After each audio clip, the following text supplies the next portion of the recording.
Okay, hi, welcome back. You have no freaking clue how excited I am to post this video for you guys. I'm doing a get ready with me. We're gonna be talking about the 3 years that I was an exotic dancer. Literally 3 years, like full time. Like, it wasn't like, oh, I went to the club here or there. I was doing it as a full-time job for 3 years straight. And I was done by 21. So I have all of my makeup down here. I'm actually going to be doing a makeup look of like the style of makeup I would have done for like a night at the club, which is a full face with like really intense lashes and everything. So I have everything laid out here on the floor. I got my mirror here, got some music for you guys and some all right lighting, and we're gonna get to business. Primer time. Okay, so when I was 18 years old, I started dancing. I was an exotic dancer in Oregon, and like I said before, I was done by 21. So I did it for 3 years straight. And the entire time that I was doing it, I also had a second normal job. So like I was living like a dual life. Like I literally was working at Panera Bread and I would work there for like a 40-hour work week, and then every single day after I would close. So I would close Panera at like 9 or 10 p.m. I can't remember. Then I would rush home, which was right down the street to my little apartment. I would do this full face of makeup and I would go straight to the club, like, and work all night. And the club I worked at closed at 5 a.m. So yeah, do the math.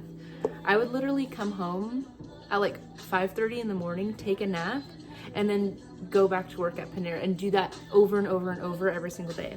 The amount of hustle I had in my fucking bones when I was a very young lady was honestly one of the strongest work ethics that like I feel like I've ever seen in any person ever. And like not a lot of people knew that I was doing this, but like some people knew, some of my family knew. But I feel like there's a lot of people that probably still don't even know that side of my history. But yeah, that's what we're gonna talk about today is my 3-year experience. And you're probably wondering like how I did that, not being 21. So I worked at what they call a juice bar. So there was no alcohol being served. And we were like in after hours. What happened to my foundation? So yeah, anyways, the club that I worked at was an after hours club. So we were open, like I said, till like 5 in the morning, which is insane. But this is where everyone would go. We had no alcohol. So this is where everyone would go when they were like already drunk, when all the other clubs closed at 2 a.m. They would all come rushing to us after 2 a.m. So you kind of had to hang around till like later at night to be able to make the good money. Like if you couldn't stick it out past 2 a.m., I'm sorry, but you weren't gonna be making bank that night. So yeah, I would start usually, like I said, if I was working that day at Panera, which I usually was, I would drive there, get there usually by like 11:30. So only a couple hours until 2 a.m. And then when that 2 a.m. hit, you would get a rush of super drunk guys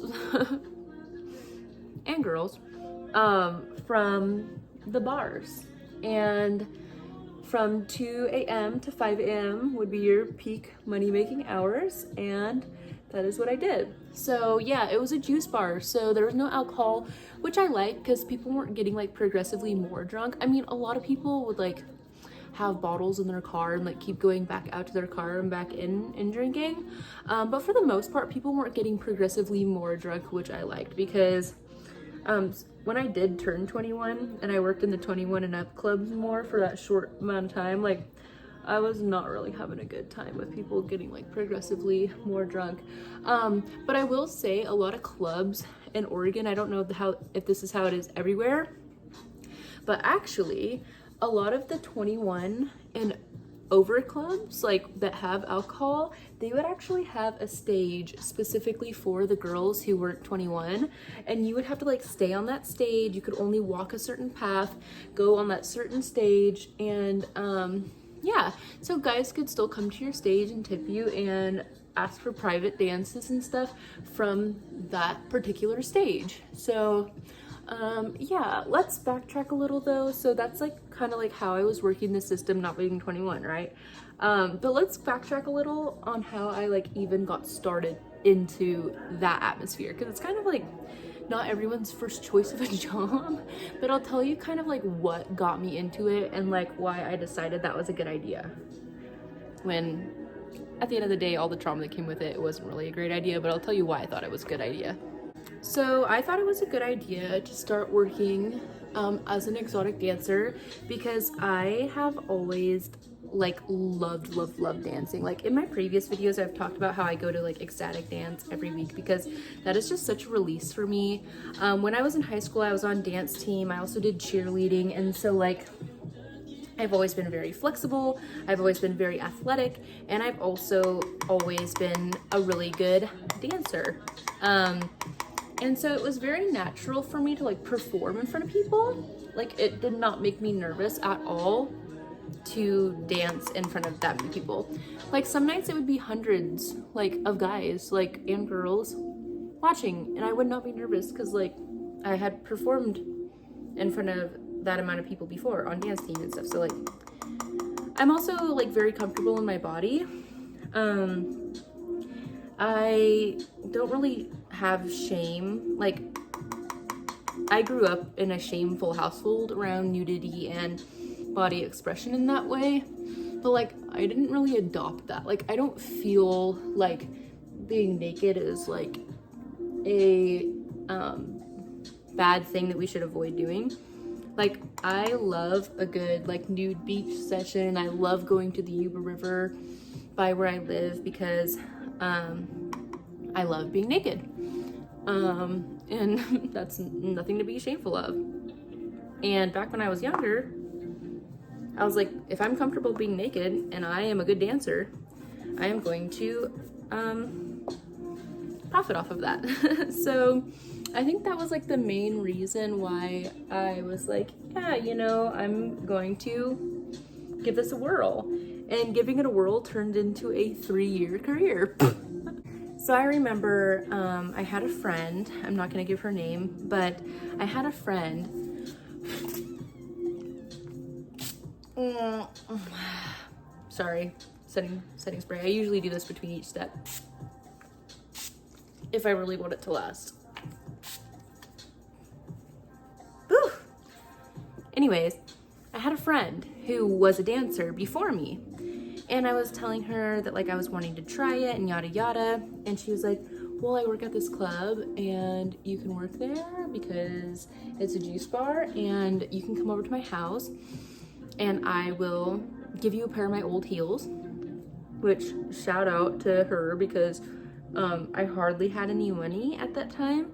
I'm not a trust fund kid. My parents are not rich by any means, so like I didn't have a lot of help in my early years, and like I was trying to go to college and stuff. I was like that typical girl where it was like I'm trying to pay for my tuition and stuff, and I was going to do anything possible. So yeah, I didn't have a lot of money. I went over to my friend's house and she was like, yeah, here, you can have this pair of heels. I was like, fuck yeah, like thank you. And she was like, yeah, just go to like Victoria's Secret and get this outfit and or get a couple outfits, and the auditions are this day at this time. You're gonna need to call them and tell them that you're gonna audition. And so I called. So yeah, anyway, she was like, just go audition at this time, I'll be there, so it would like make me more comfortable or something. But yeah, I auditioned, and I remember my audition songs were by Missy Elliott, because you had to pick 2 songs and do like a little mini performance on the stage as your audition.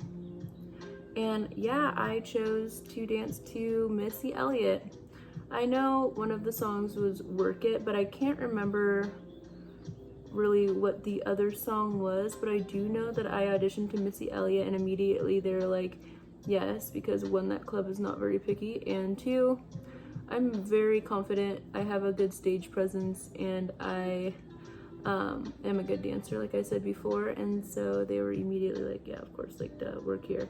And so I started working there, and I was immediately hooked, because the first night that I worked there, I made over $400. And back in the day, okay, so this is like, what year was this? 2017?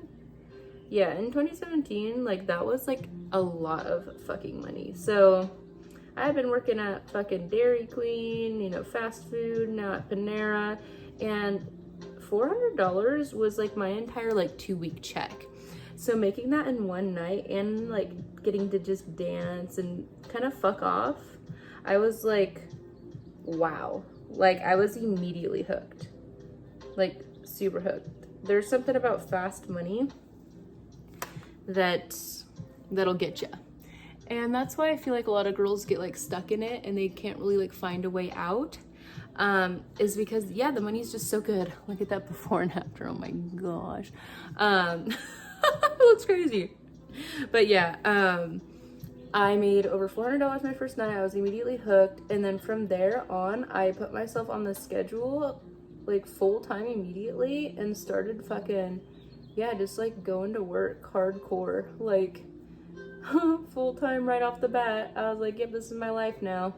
So, yeah, I was consistently making around that every night. 400 was always like kind of my goal.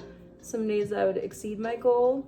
But then there's also those nights that people don't talk about where you literally make nothing. You actually lose money because you have to pay fees to the club to be able to work there, because you're technically an independent contractor. So you're like renting the space, I guess, to like perform technically. So there would be nights where there would be like no customers at all.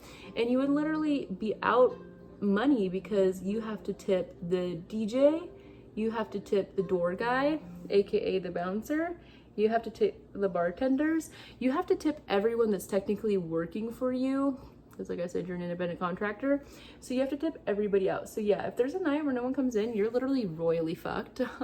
So like, when it all evens out at the end of the day, it's really not that great of money, at least in Oregon. I know if I probably went to Vegas or something, I would have been falling absolutely out of control. But in Oregon, it was like, I feel like it just kind of evened out. There was those nights where it was like super crazy and I would get that dopamine rush of like, oh my God, I'm killing it. Like, I'm so young and I'm making all of this money, to where it like sucked me in and kept me in, because the good nights were so good that to me it justified the bad nights. But now looking back, it's like it all kind of evened out and it wasn't really that good of money. But yeah, there's my eyebrows. So yeah, now I'm gonna put on my lips. I kind of like to do brows and lips and eyes last. I don't know why. And then by the time my makeup's done, my hair is ready, well, dry, because I just took a shower, to have my hair done. So I'll do my hair at the very end. So anyways, there would be nights where you would make absolutely nothing and be like, fuck this job, I'm never doing it again. And then that next weekend, you're like, it's the weekend, money's gonna be so good. And money was fucking good on the weekends back then.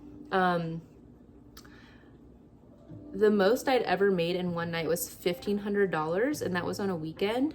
So the weekends were super, super good. If there was a week where like I was just not feeling it and I only worked a couple weeknights, I would make sure that I was working the weekends, because the money on the weekends was so good. But on the other hand, on the weekends, that's when all the other girls would show up, like the girls that don't normally work the week. So on the weekend, there would be upwards of 30 to 40 dancers. So like, you have more, like, I don't view other people as competition, but you would have more money being dispersed. Like, yes, there's more money in the club showing up. There's also more disbursement happening because there's a lot of other dancers.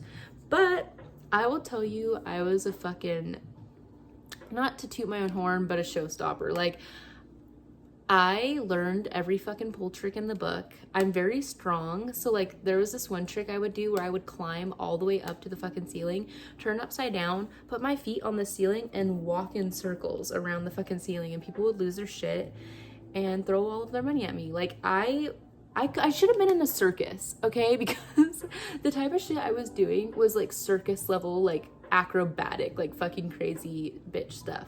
But let me put on my lips really quick and then I'll get back to the story because I can't really talk and do lip liner at the same time. Okay, so my lips are applied. Now I'm gonna tell you guys a little bit more about the tricks I would do that were like my fucking money making moves. So there was this one trick I would do where I would climb up all the way to the top of the pole, turn upside down, and I would drop. Just talking about this sounds so crazy, but this was my line. I would drop from the top of the pole and stop myself right before, inches before my head would hit the floor. If that ain't circus shit, I don't know what is. So yeah, I would go and like stop myself with my legs seconds before my head would hit the floor, and people would be like, oh my god, she's falling. Oh, she's fine. Oh my god, and they'd throw all this money. So yeah, the walking on the ceiling was my one main money making move. Second was the drop that I would do. The third one is I'm like excessively flexible, and I would do this thing where I would put an entire foot behind my head and sometimes 2 feet behind my head, and people would be like, what the fuck, this bitch is a contortionist, like what is she doing? Is she okay? Is she possessed? Yes, I was possessed by dead presidents, okay? Fucking period. But yeah, it was crazy. Yeah, I had like 3 really insane money making moves that if the club was packed, I'd be like, okay, I'm about to pull this fucking trick and rob all these people. But yeah, those were my main money making moves, my showstoppers. Like I was a good dancer in general, but I had those moments where, don't come for me, I know I look like the fucking scarecrow off of Wizard of Oz, but I'm contouring right now. I'm going to blend, so chill out. No, just kidding. But yeah, I had those like main moves that were like my money making moves, but then like, you know, I was always just like shaking ass and yeah, I was really good at flowing at really whatever genre of music. And that's another thing I would do is like I would curate the genre of music I was dancing to by stereotyping the guys that were coming into the club. So I would never dance to like country music, right? But if I saw a bunch of like country boys coming into the club, I'd be like, okay, put on like fucking Tim McGraw or something. I'm about to fucking dance to Tim McGraw, like. And they'd be like, oh, this is my song, and throw more money because of the song that I chose because it was their song. Or a big demographic of the people that would come into the club I danced that were Hispanic. So if I saw Hispanic guys come in, I would play some songs in Spanish that I really liked, and they would be really into it and be like, oh yeah, I fucking love this song, I'm gonna throw more money because I like the song. But when it was just kind of up to me, I mean, it was always up to me because you can request songs from the DJ, but the main things that I would dance to were like Waka Flocka Flame, you know, real hood ass music. That's what they call themselves, right? Or that's their thing. And I would listen to a lot of like older rap like that. Like I wasn't really into like the rap that was coming out that day, except for at the time I was really obsessed with Da Baby. Like I would dance to Da Baby and Sweetie so much back when they were like really popping around like 2017, 2018, 2019, around that area. Yeah, I would dance to them a lot. But yeah, like a lot of older rap was like my go-to. But I also really love festivals and EDM. By the way, white eyeliner has been my favorite thing lately. And it looks like crazy when I don't have my lashes on yet. But yeah, a lot of rap, a lot of EDM, I would dance to. But yeah, I would kind of do that where like if certain type of people were coming in, I would try to curate the music based off of what I think that they would like, and a lot of times that would help me make money.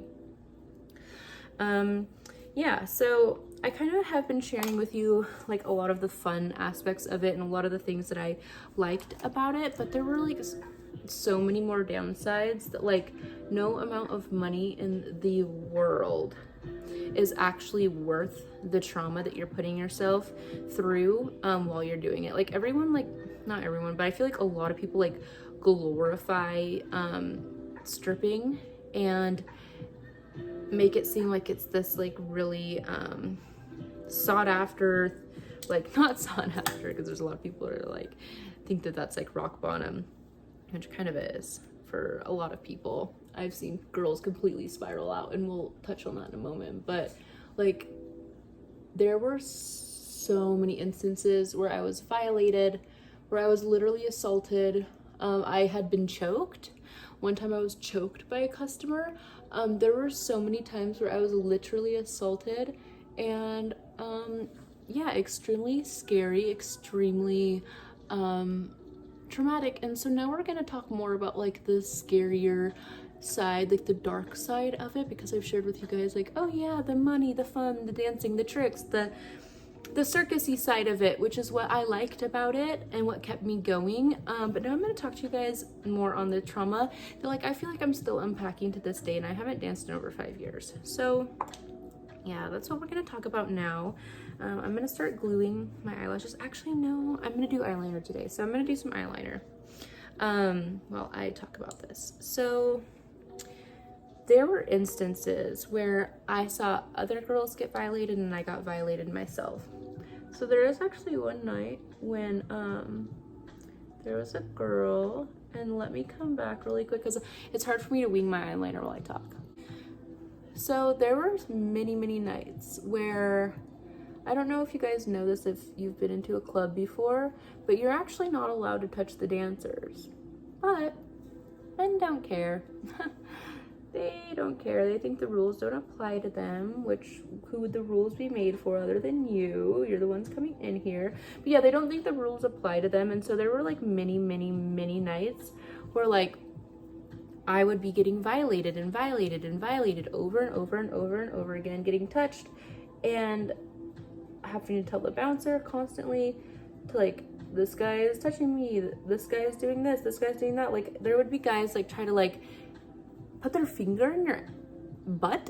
Like there would be like so many weird things that guys would try to do, and it developed a lot of like feminine rage within me to where I started lashing out on the men.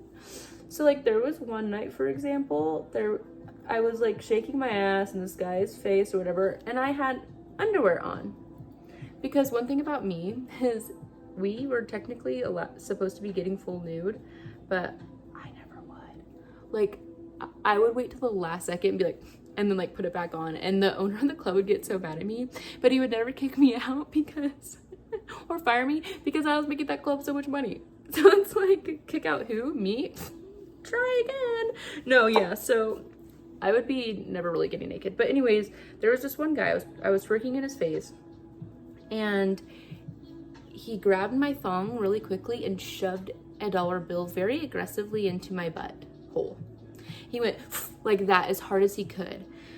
So my feminine rage was at an all-time high at this point, and I turned around, and with a heel, and I didn't wear the small heels, okay? I wore the biggest shoes I could. I'm only 5'2.5" for those that you don't know.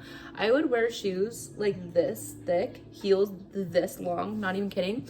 I turned around, kicked. So yeah, like I was saying, my feminine rage was at an all-time high. So with my giant shoes, I turned around and kicked this guy straight in the face, so hard that he flew back, his chair flew back. And his friends were like, oh, what the fuck? Like, why'd you do that to my friend?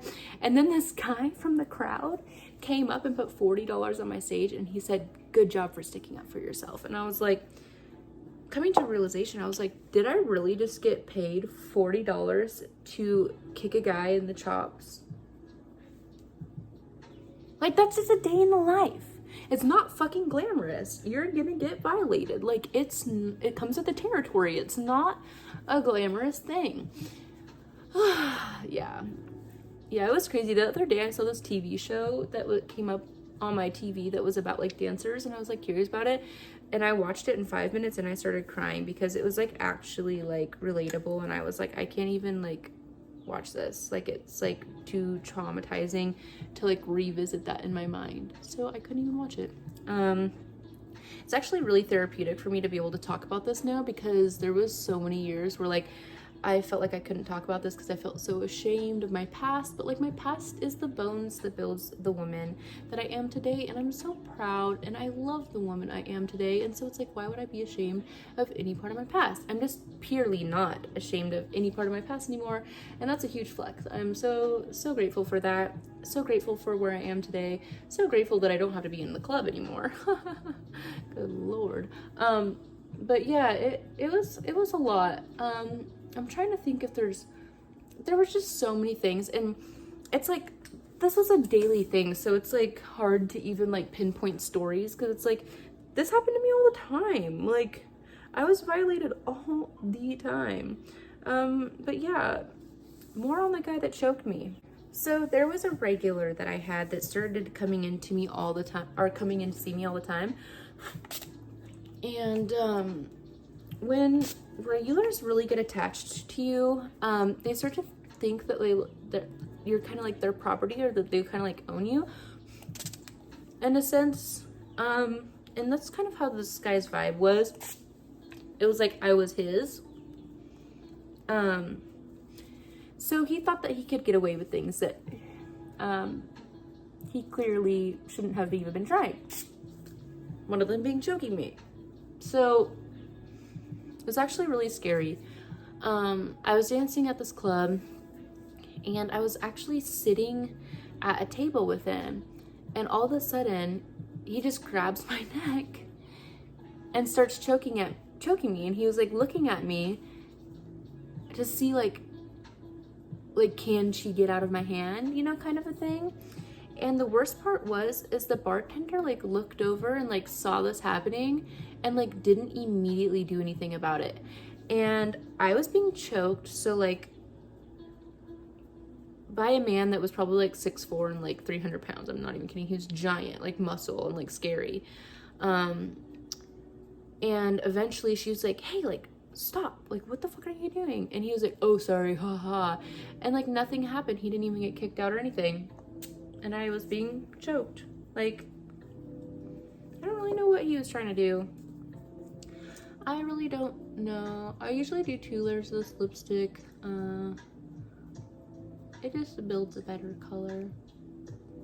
But like, I feel like I've already processed that in my mind enough where it's like, yeah, you know, I put myself in a really dangerous environment, and with that territory comes dangerous things happening to you, unfortunately. And my self-worth was not very high when I was younger, and so like I didn't really know I deserved better, which is really sad to think about.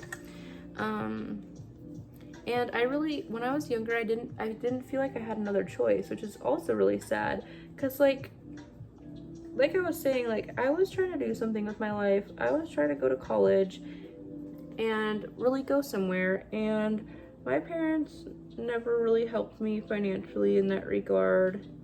And so I felt like, how else am I supposed to afford this, you know? And my parents were still claiming me on their taxes at that point. So financial aid for school would still go based off of their information, so I couldn't even like get financial aid.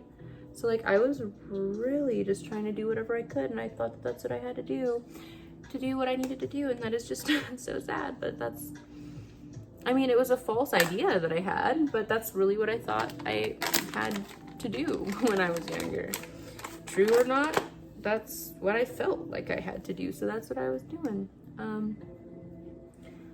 I'm kind of one of those people too where it's like, I don't care what it takes, I'm gonna be successful.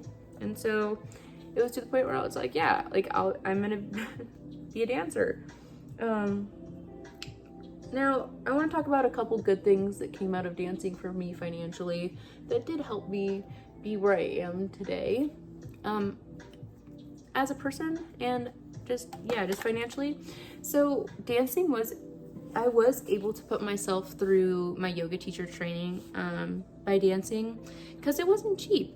I think it was like $5,000 or something, and I'm pretty sure I had to pay $500. No, $400 a month in payments to pay off my yoga teacher training, but like I still teach yoga to this day, and it's been so fruitful for me and so good for me, and my yoga teacher training was very healing, and I was also able to put myself in a better apartment in a better neighborhood. So because I was able to save for, you know, really expensive, you know, when you first have to move into a place and you have to pay like 15,000 times monthly rent and shit. I was able to do that, and I was able, yeah, to pay for my yoga teacher training and pay for college because I was going to school at the time too. So like I was able to do a lot of things for myself, but it's like at what cost, you know? Because there's a lot of trauma that comes with the money. And something I want to touch on is I have a theory that the only reason stripping was even possible for me to continue doing is because I don't know if you guys know about like somatic movements and like shaking and how you can release trauma from your hips by like twerking. Well, when you're dancing, when you're an exotic dancer, you're twerking nonstop all the time. So I feel like that's like one of the only ways that it's even like that your body is even able to like deal with that trauma in real time is because you're twerking so much. Like I feel like you're like releasing the trauma almost as quick as it's entering your body. I know that sounds like kind of crazy, but I really think that like the twerking aspect of the job was the only thing that kept me able to like keep going. Yeah, so it was a really wild ride. I highly don't recommend doing it unless you're interested in intense trauma and intense dreams that will continue for years and years and years and years after you're done dancing. I'm 5 years ex-exotic dancer at this point, and I still sometimes have dreams where I'll be working at night in my dream because it was a night job so much for so many years that my brain got stuck on this loop of like at night I'm at the club. And so there were so many years where I would dream all night long that I was working at the club and I couldn't get out. And I'm 5 years now ex-dancer, and every once in a while I'll still have one of those dreams where I'm working all night in my dream, going through all the things that I used to go through. And yeah, oh yeah, and there was like a couple nights where I literally got drugged. I seriously got some angels and guys watching out for me because the shit that I had gone through and the people that I was around, like I could have been seriously hurt or kidnapped or what have you, but I just wasn't. Okay, so I just blow dried my hair. I'm still gonna curl it because I curled my hair a lot of the nights when I used to be a dancer.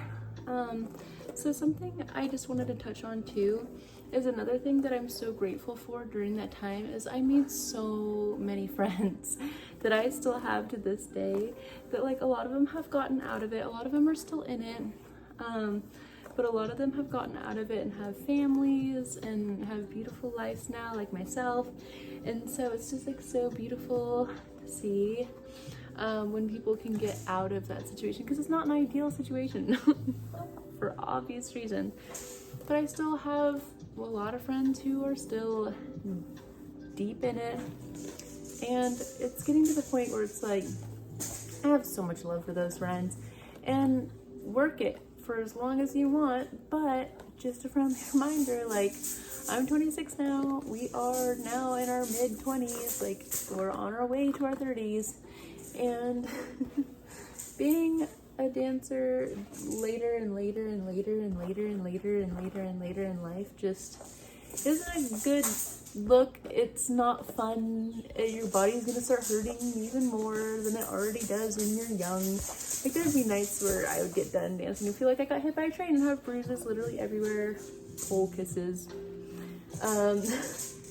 But my heart goes out to all the girls that are really still just stuck in it. I hope that they can find other avenues to make money and realize that dancing is not the only way, because there were so many years where I lacked creative ability in the sense of like I thought that was the only way I can make money. So yeah, I hope that they find other ways and make it out, because it's not an ideal situation. So yeah, now that my hair is blow dried and brushed, I am going to curl it and then I'll be right back.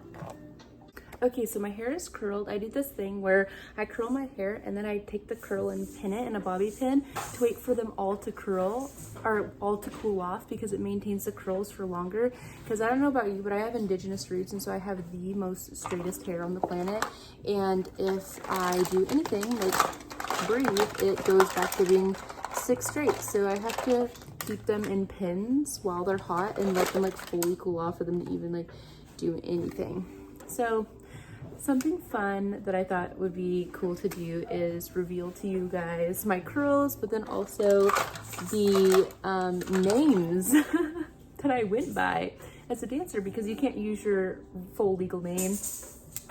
Your full legal name. You can't use your legal name. You have to come up with names, and a lot of dancers would do their names based off of their like celebrity lookalikes. And so I had been told that I look like Kehlani the rapper, which I don't even feel like I agree with these statements. I feel like Kehlani more than my other lookalike, but my other lookalike, people have told me I look like Kylie Jenner.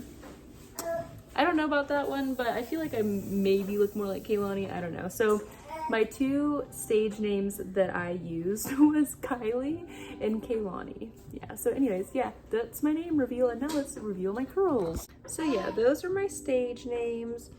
Yeah, it was really funny doing the like celebrity name, because then it's like people are like, oh yeah, that's like a funny, you know, like, yeah, you do kind of look like her. Like I remember there was this other dancer named Dolly, because like Dolly Parton, because she was super blonde and had like super massive fake boobs, so her name was Dolly Parton. So it's just kind of fun like that. And also something that I wanted to note on is when you're dancing, you have like a 2 personality thing going on. Like I was not Mackenzie when I was dancing, I was Kylie or Kehlani, like a whole different persona.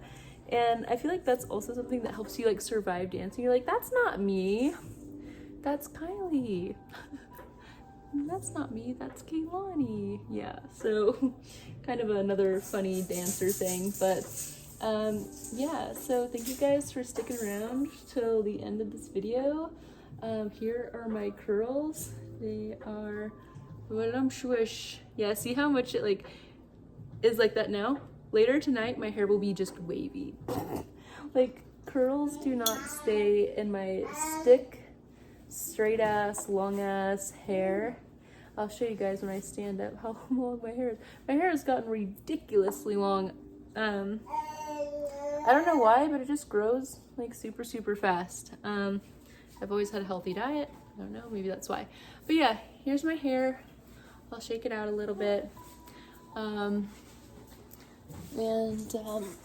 Yeah, as you can see, it's like really super long. It literally goes down to my waist these days. But yeah, this is the hair that I like to do. I pin it up, and it looks like super tightly curled right now, but by the end of the day, these will be just like waves, like I said. So yeah, anyways, thanks for sticking to the end, and I hope you guys liked this story time. It was kind of more of a vulnerable one for me, I've never really shared on the internet this aspect of my past, and so thank you guys for keeping it respectful in the comments, and I hope you guys all honor and respect all of the things that you've experienced in your past, because those are the bones that build the foundation of the person that you are now. And I love the person I am now, and I hope that you love the person you are now too.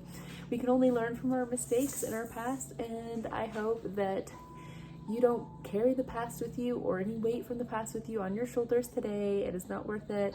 Much love to you guys. See you in the next one. Bye.